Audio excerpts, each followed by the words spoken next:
The moment I stepped outside, I thought someone was being murdered. There was a scream so loud, so full of rage, I dropped the tray of cookies I had just pulled from the oven. Then I saw her.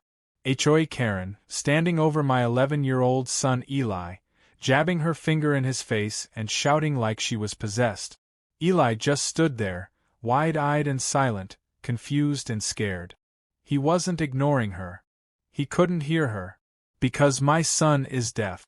And that woman, who ran our HOA like a tyrant in yoga pants, had just unloaded a verbal assault on the mayor's grandson. She didn't know who he was yet. But she was about to find out. It was a quiet Saturday morning, or at least it had been. I had just finished pouring chocolate chips into the cookie batter, and was enjoying a rare peaceful moment when the scream hit like a banshee alarm. The kind that yanks your soul straight out of your body. I sprinted outside, barefoot, heart pounding. Eli was out front, just where I'd seen him a few minutes earlier, crouched on the sidewalk, drawing a rocket ship with chalk. He loved rockets. His little hands were still covered in blue dust, and his face looked frozen, like someone had hit pause on his brain. Karen was towering over him, red-faced, mascara smudged, clutching a clipboard like it was a sword. "Why are you ignoring me, you little brat?" I said. "No chalk on the sidewalk. Do you even speak English?" I shouted, but she didn't stop. She didn't even flinch. She took a step closer to Eli and barked, "Answer me? I'm the head of this neighborhood, and you don't get to just do whatever you want." Eli didn't move. His hands trembled slightly, the way they do when he's trying to decide if he should run or cry. My stomach twisted. I pushed past Karen and knelt in front of him. "Hey, buddy," I said softly, signing as I spoke. "You okay?" Eli nodded slowly, eyes darting between me and the angry lady still fuming behind me. He signed back, "Why is she mad at me? I didn't do anything." I turned around. Karen huffed and crossed her arms, clearly unbothered that she'd just screamed at a child. "He's deaf," I said. "He didn't ignore you. He can't hear you." Karen blinked. Then she scoffed. "Deaf? Since when?" He was just standing there like I was invisible. "Since birth," I snapped. "And even if he wasn't, you don't get to talk to a kid like that. You should supervise him better if he can't hear," she fired back. "And maybe don't let him vandalize the sidewalk. He's drawing with chalk. It washes off. It's still an eyesore. This is a community, not a kindergarten. We have standards." By now, a couple neighbors had stepped out of their houses, drawn by the commotion. Phones were recording. Someone whispered, "Is she yelling at Lucas's kid?" Another voice chimed in, "Doesn't she know he's deaf?" Karen glanced around and seemed to realize she was being watched, but instead of backing down, she doubled down. "I'm enforcing the HOA rules. If this child, special needs child, can't understand that, then maybe he shouldn't be outside without an adult." My jaw clenched so hard it ached. I took a deep breath, because I knew if I said the next line too fast, it would come out like a punch. "You just screamed at the mayor's grandson." Karen's face shifted like someone had yanked a rug out from under her confidence. Her mouth opened, then closed. Then opened again like a confused goldfish. "Excuse me." "You heard me," I said. "Eli's grandmother is Helen Grayson, the mayor of this city." The silence that followed could have frozen lava. Even the birds stopped chirping. Karen blinked, then glanced at the people watching. Her lips twitched like she was trying to find a way to spin it, but there was no good angle here. Just a trembling boy with chalk on his fingers and a crowd of angry neighbors. "Well, that doesn't give him a pass to break the rules," she said finally, though her voice had lost its bite. "He wasn't breaking anything." "But you just might have," I said, standing up. "And I think it's time you left." Karen gave one last glare toward Eli, who had resumed his drawing, then turned and stormed off down the sidewalk like a cartoon villain who'd just been outwitted by a mouse. The crowd slowly began to disperse, murmuring and shaking their heads. One neighbor, Mrs. Thorne from 2 houses down, leaned in as she passed. "She's in for it now," she whispered. Did you see the way she blew up? Who screams at a deaf child? I didn't answer. I knelt back down beside Eli and watched him draw a blue rocket ship taking off into a sky filled with stars. He looked up at me and signed, "Is she gone?" "For now," I signed back. "But she won't be a problem for much longer." Eli nodded and went back to his rocket, this time adding flames under it. I looked down at the chalk in his hands and realized he wasn't just drawing. He was telling a story. One where the bad guy didn't win. One where rockets soared and quiet kids got to be heroes. But this wasn't over. Not yet. Because Karen wasn't the kind of person to back down. She was the kind who doubled down. And she had no idea that poking the mayor's grandson was about to blow up in her face like one of those rockets Eli loved so much. She had just declared war on the wrong family. Karen didn't waste time licking her wounds. By sundown, there was a bright pink envelope shoved into our mailbox marked, "Urgent HOA violation." I hadn't even had time to scrub the last bits of blue chalk off the driveway, and already she was retaliating like a toddler with access to legal stationery. The notice listed 3 items. 1. Unauthorized sidewalk art. 2. Unsupervised minor with sensory impairment posing safety risk. And 3. My personal favorite, noise disruption due to play activity. That last one nearly made me laugh out loud. Eli is deaf. If anything, the sidewalk had been quieter than usual that morning. But there it was, in all caps, violation. I held the notice up to the porch light like it might reveal a hidden message, something reasonable buried in the absurdity. But no. Just pure Karen. I glanced toward her house across the street, where the blinds twitched suspiciously. She was watching, probably expecting me to storm over and beg. But that wasn't going to happen. Instead, I took a photo of the notice, texted it to a friend at the mayor's office, and let the absurdity marinate. She had no idea what kind of rope she'd just handed me. The next morning, things escalated. Again. I was sipping coffee, hoping for a sliver of normalcy, when I noticed 3 figures walking down my driveway. Karen, flanked by 2 other HOA board members.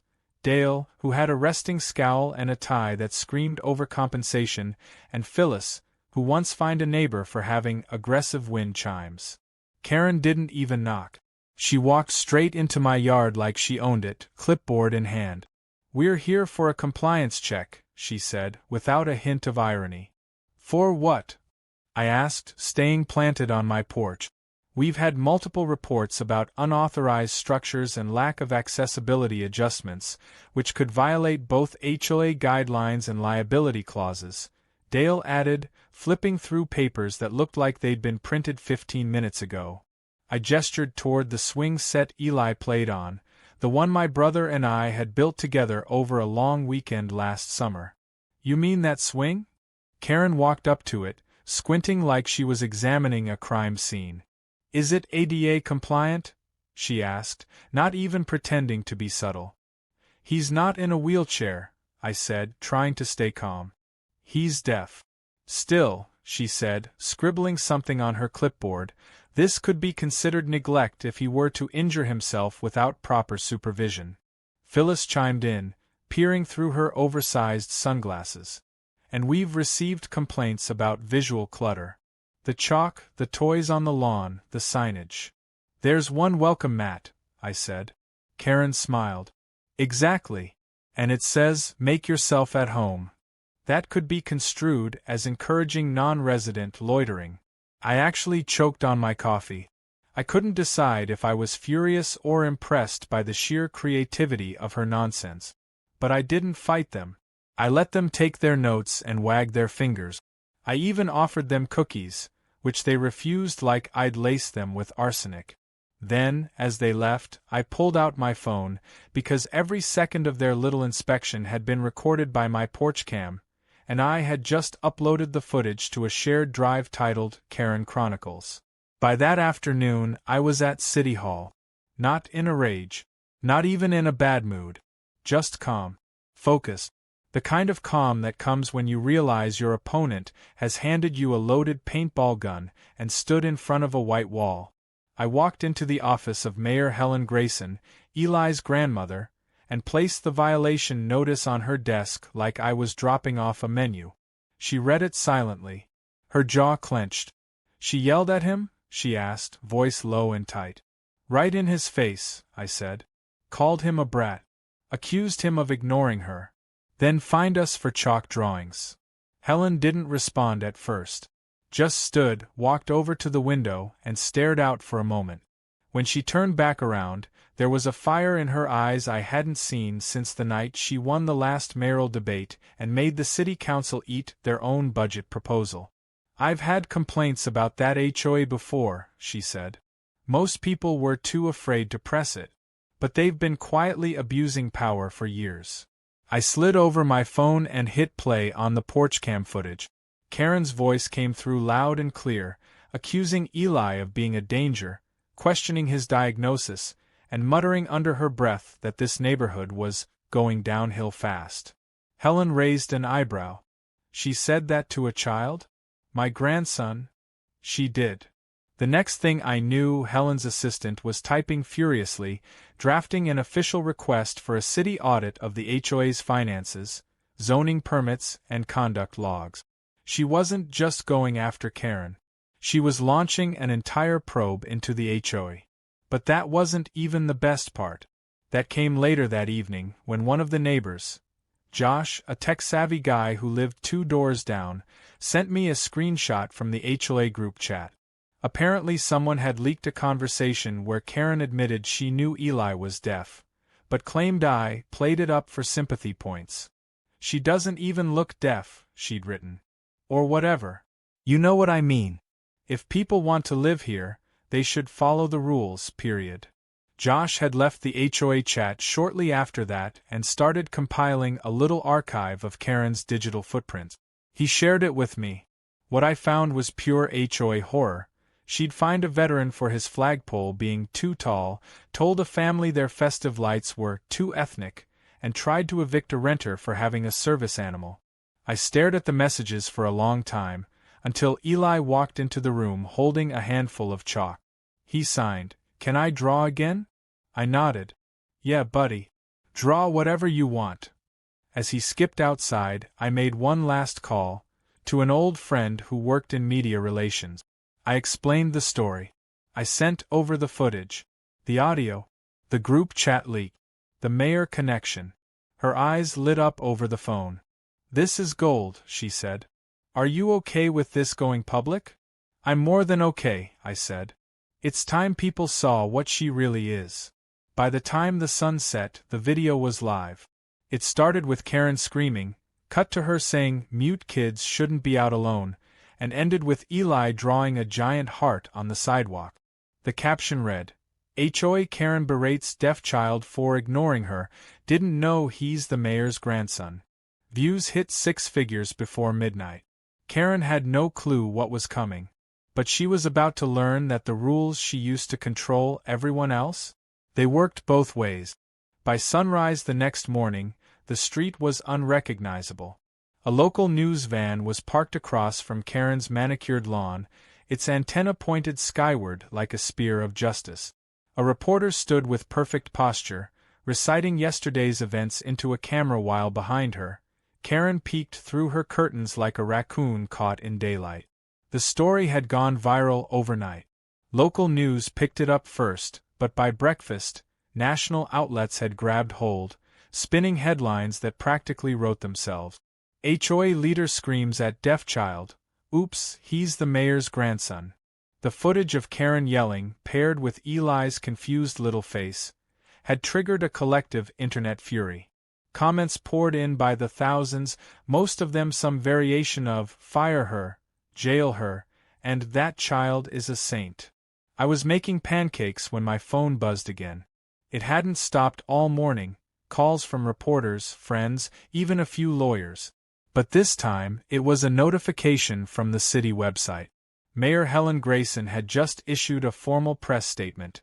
"We will not tolerate abuse of power, particularly when it targets vulnerable children. A full investigation into the Liberty Pines HOA is underway." The statement was followed by a request for residents to come forward with any related complaint. Within 2 hours, the city inbox was flooded. What happened next felt like a sitcom writer's fever dream. At the scheduled weekly HOA meeting that evening, Karen walked in like she hadn't been globally roasted for the past 24 hours. She was wearing sunglasses indoors and carrying a folder thick with printed-out emails, complaints, and some notes scribbled in red pen that she probably thought looked official. The clubhouse was packed. Neighbors who hadn't shown up in years were sitting shoulder to shoulder, some still in their work uniforms, others eating popcorn. One guy even had a shirt that read Team Eli. That one nearly broke me. Karen cleared her throat and attempted to start the meeting. She got as far as "Welcome, Liberty Pines residents," before the double doors swung open and in walked Mayor Grayson, flanked by her assistant and 2 city auditors. She didn't say a word at first, just walked slowly to the front, placed a folder on the table, and sat directly across from Karen. You could practically hear the temperature drop. Karen tried to smile, that tight, twitchy kind that says, "I'm fine, even though your whole world is crumbling." "Helen, this is unexpected." "I doubt that," Helen said flatly. The next 30 minutes were a verbal demolition. Helen presented documents showing years of misused funds, arbitrary fines with no legal basis, and unapproved construction projects, including Karen's infamous wellness gazebo, which turned out to be built with HOA funds but only accessible through her backyard. Karen tried to defend it as a community resource, but that argument fell apart fast when someone pulled up photos showing the gate permanently locked. Then came the bombshell. One of the auditors stood and explained that the contractor Karen had hired for the gazebo project was under federal investigation for tax evasion, wire fraud, and filing false documents. Karen's name appeared on several of those documents. She paled. Her mouth opened, then closed, then opened again, but no words came out. Someone in the back let out a low whistle. The meeting dissolved into chaos. People stood up, shouting over one another. A neighbor yelled that Karen had threatened to fine him for planting sunflowers. Another said she was told to repaint her shutters because they were too cheerful. Complaints poured out like a dam had broken. One elderly man near the front quietly raised his hand and said, "She charged me $75 for a bird feeder violation. I don't even have a bird feeder. I don't even like birds." Karen looked like she was shrinking by the second. Then, desperate for any semblance of control, she grabbed the mic and said, "This is a witch hunt. I've been trying to keep this neighborhood in order. That boy was drawing all over the sidewalk. People saw it." The room fell silent. Helen stood again. "You mean my grandson, who was expressing himself with chalk? Who you screamed at, publicly, knowing he couldn't hear you?" Karen's voice cracked. "I didn't know." "Yes, you did," Helen interrupted. "And even if you didn't, that wouldn't excuse your behavior. But we both know you did." Before Karen could respond, a loud ping echoed through the room. A screen on the wall, normally used to project financial spreadsheets, now displayed an image someone had airdropped from their phone. It was a screenshot of the HOA group chat. Karen's message, front and center. "Honestly, I think the deaf thing is just a sympathy trick. I've seen him look at people when they talk." Gasp. Audible gasp. One woman covered her mouth with her hand. Another just said, "Wow," under her breath. The room was turning from angry to disgusted. Karen stepped back like the projector had slapped her. Her face had gone from pale to beet red, and her hands trembled as she fumbled with her folder. Then came the quiet voice from behind me. Eli, who had slipped into the back of the room with one of our neighbors, was standing near the door. He tapped my shoulder and signed, "Why is everyone looking at her like that?" I bent down and signed back, "Because they finally see who she really is." Karen's eyes found him, and for the first time she looked scared. Not annoyed, not smug, just scared. A child she'd tried to bully had become the center of a storm she couldn't escape. She mumbled something and stumbled out the door, brushing past a reporter who immediately began chasing her with a microphone. The next morning, it got worse for her. City officials issued a cease and desist on her authority pending the audit. The gazebo was taped off. Her email was flooded with demands for her resignation. And just when you thought the story had peaked, it didn't. A neighbor named Sandra uncovered something else. Security footage from last month showing Karen entering a backyard that wasn't hers to remove what she claimed was an unauthorized inflatable Halloween decoration. It was a 6-foot-tall pumpkin.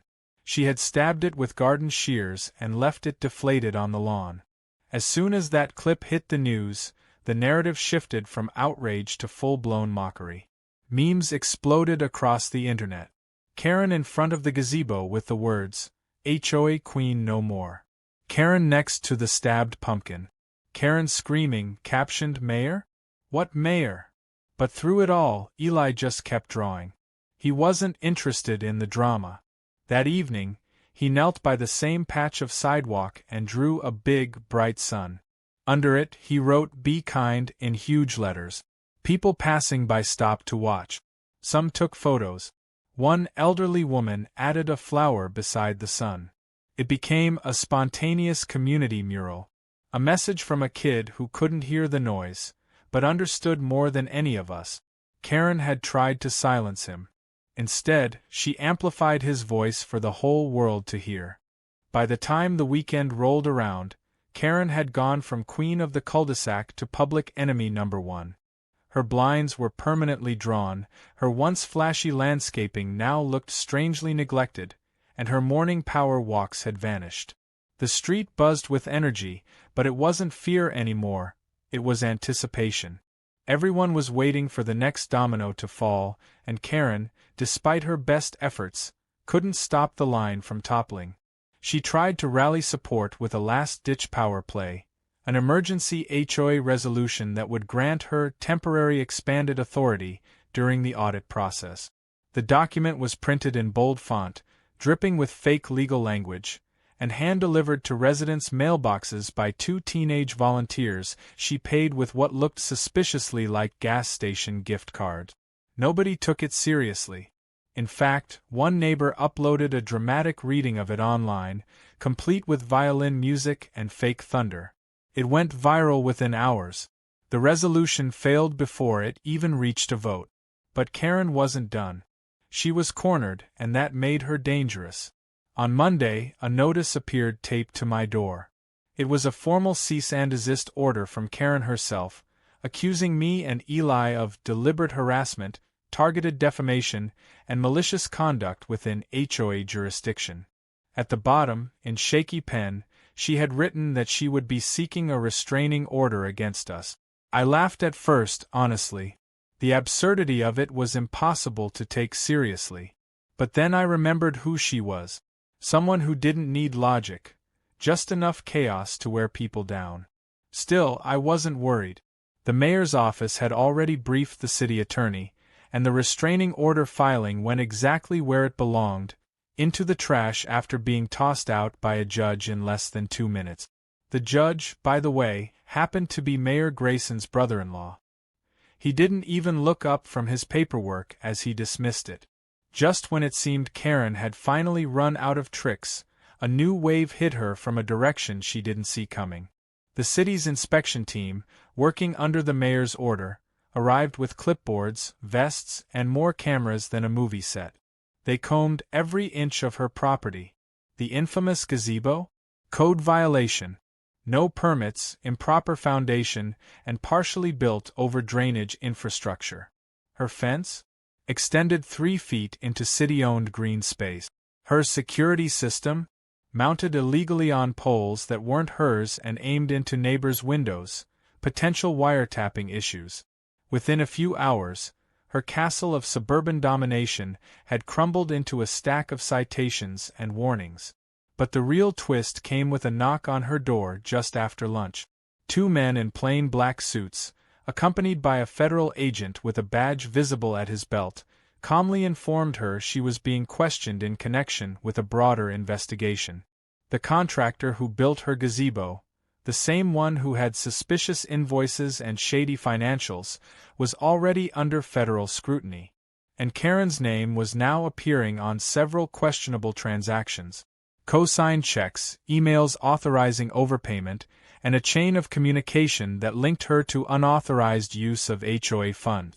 She had unknowingly entangled herself in something much bigger than a petty neighborhood feud.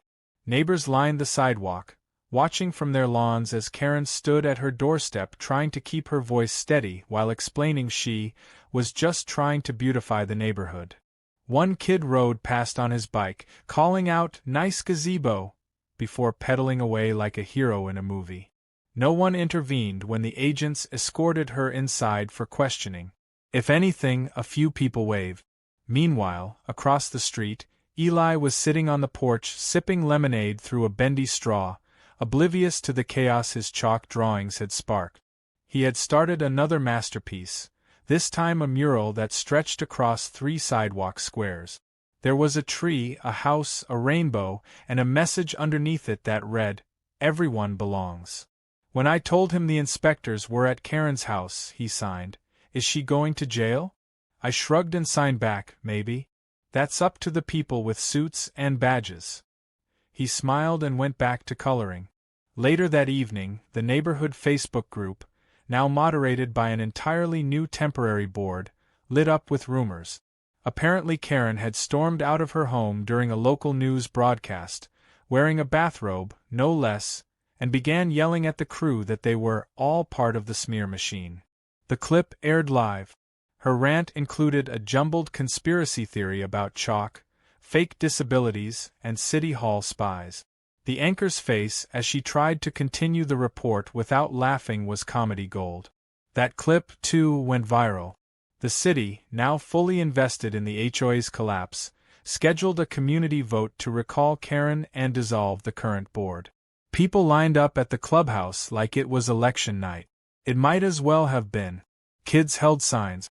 A band played near the tennis courts. Someone even brought hot dogs. It was festive, like everyone finally exhaled. When the votes were counted, it wasn't even close. Karen was removed with a 97% majority. 2 abstained. One was Karen herself. The other was probably her cat. After the vote, several neighbors approached me and asked if I would consider running for HOA president. I almost choked on my soda. I thanked them but declined. I didn't want power. I just wanted peace. Instead, I suggested Miss Bev, the soft-spoken lady who ran the community garden and knew every kid's birthday. She accepted the nomination with a tearful smile. And just like that, a new era began. The next morning, Karen's house was quiet. But a city notice had been posted on her front door. It listed fines, citations, and orders to remove or correct illegal structures. Her world of control was gone, reduced to paperwork and legal language. As I sipped my coffee, watching the sunlight hit Eli's latest drawing, I noticed something else. Karen's SUV packed with boxes. She was moving out. Or maybe fleeing. Either way, the street was watching. No one waved goodbye. As her car pulled away, someone placed a small chalkboard in her yard. On it was written a simple message: "Be kind." Even when no one's watching. It stayed there for 3 days before a city maintenance crew gently removed it. Karen thought she ran the neighborhood. She thought fear could hold people in line. But fear cracked the moment the truth came out. And in its place, the neighborhood found something else: solidarity.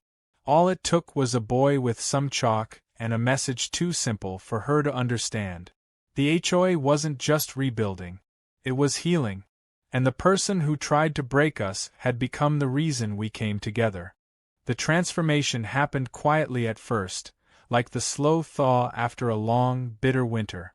For the first time in years, neighbors started waving to each other again without the looming fear of surprise violations. Lawns grew a little wilder, kids played louder, and porch lights stayed on longer into the evening. It was as though the entire neighborhood had been holding its breath under Karen's rule, and now, finally, everyone could exhale. The HOA, once a symbol of petty power and fear, was being reshaped into something new, something human. Miss Bev, now the acting president, sent out her first community email that simply read, "Let's plant more flowers and complain less." It was signed with a smiley face emoji, and somehow, that simple gesture meant more than all of Karen's rigid newsletters ever had. Karen didn't go quietly. The day she left, she tried to sneak out just after 4 in the morning, assuming no one would notice. But she underestimated just how united the neighborhood had become. By sunrise, a dozen people were standing outside, watching from porches, coffee in hand, as her overstuffed SUV crawled down the street. Nobody said anything at first, until Mr. Hahn from the corner house held up a laminated copy of Eli's sidewalk mural that read, "Be kind," and simply nodded toward her window. A few others followed suit. Laminated chalk hearts, laminated stars, laminated suns. Silent, calm, but impossible to ignore. Karen didn't look at any of them. She just kept her eyes on the road, jaw clenched, like she could still pretend she was above it all. Her car rolled over a speed bump a little too fast, and a box tumbled out of the open trunk. No one moved to help. Later that day, I found a small package on our doorstep. It was wrapped in recycled paper and sealed with a red ribbon. Inside was a cupcake box with a note that said, "For the road, humble pie." I had no idea who sent it, but it made me laugh so hard I nearly dropped the whole thing. I showed it to Eli, who giggled and signed, "Can we make more and give them to other people who act like her?"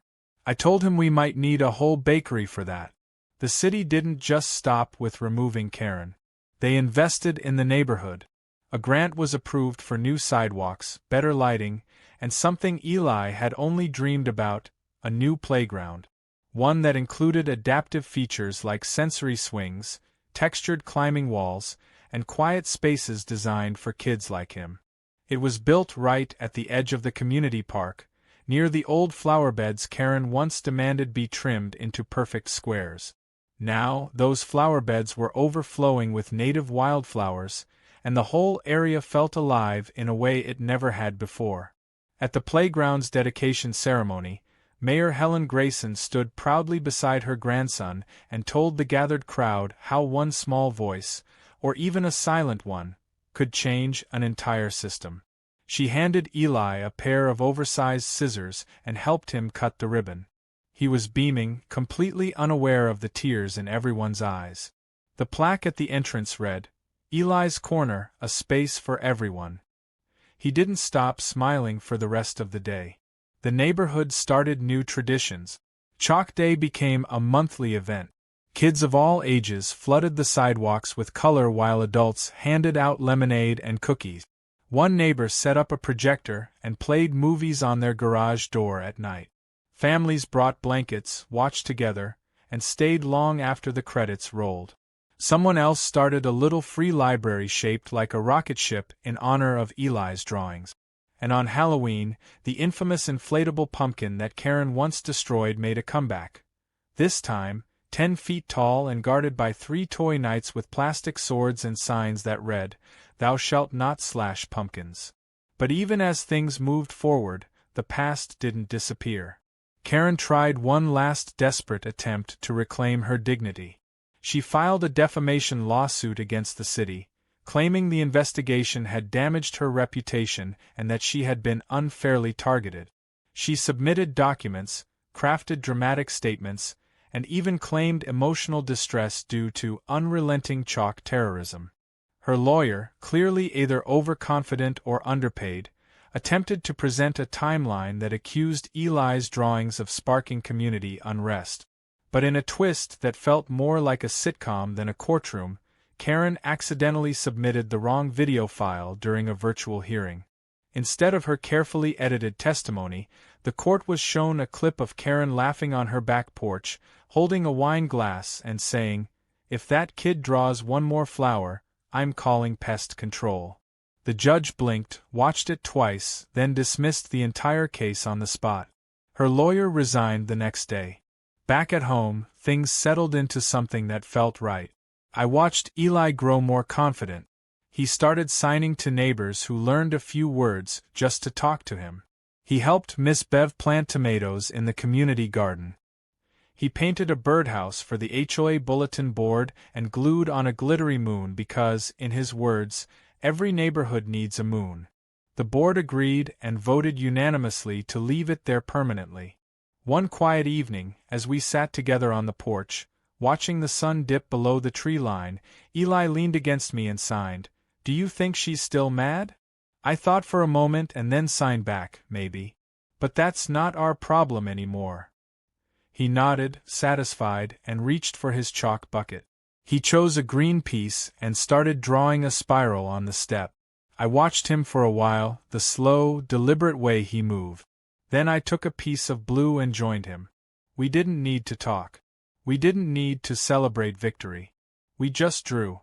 The neighborhood had learned something far bigger than how to remove a toxic leader. It had learned what it meant to stand together, to protect its children, to listen, even when words weren't spoken aloud. And Eli, without even knowing it, had become the quiet heart of it all. Karen had tried to erase him. Instead, he left his mark on everything.